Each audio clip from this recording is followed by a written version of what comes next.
All right, Tyler Brydon here, recording live on scene, setting up the collision booth for the day. We're exhibiting here.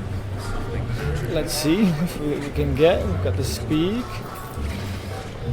Got some stuff going on. No, that's bad cameramanship. There's Lauren coming our way. And woke up a little bit early, made it through the Toronto traffic to get to exhibit. Lauren, want to come say hi? A little video. Hello there, how are you? Probably peaked a little bit, but that's okay.